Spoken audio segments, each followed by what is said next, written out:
Bonjour, il y en a qui voudraient savoir comment on gave un lapin. C'est vrai que ça a l'air assez barbare comme ça. Mais en fait c'est assez simple. Mais bon, quand on a un lapin malade, c'est vrai que c'est pas évident. Donc voilà un peu les grandes lignes. J'ai un lapin un peu docile donc c'est assez facile pour moi. Mais voilà, donc quand un lapin est malade il ne mange pas. Donc il faut qu'on lui donne du critical... Enfin moi je lui donne du critical care. Donc c'est ce que m'a donné mon vétérinaire. Et comme il déteste un peu ça, en même temps je lui donne de la pomme pote ou du jus de pomme. Enfin, je mélange tout ça pour qu'il préfère, parce que sinon il déteste vraiment ça.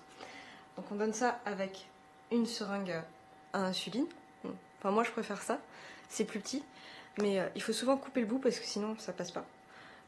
Des fois on a des seringues plus grosses, mais c'est plus pour donner à boire ou des compléments qui se dissoudent dans l'eau. Donc c'est beaucoup plus simple, mais c'est un peu trop gros pour donner quelque chose de consistant.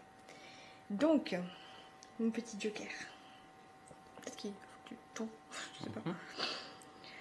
Donc c'est beaucoup plus simple si on le prend déjà sur le dos.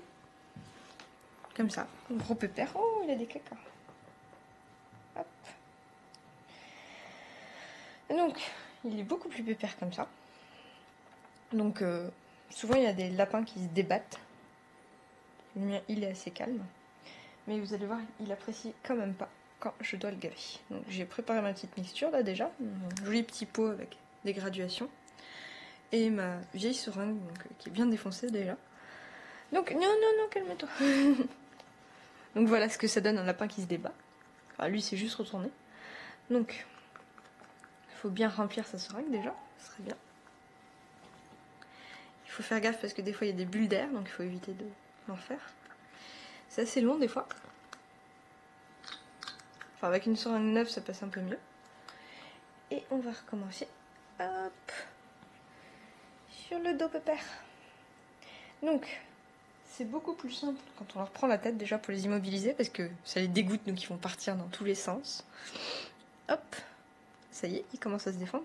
Bon, ça va, il aime ça, donc ça se fait assez facilement. Mais des fois, il faut forcer un peu plus.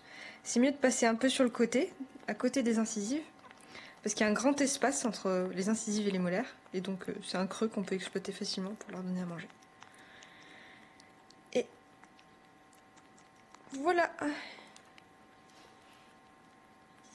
C'est fini.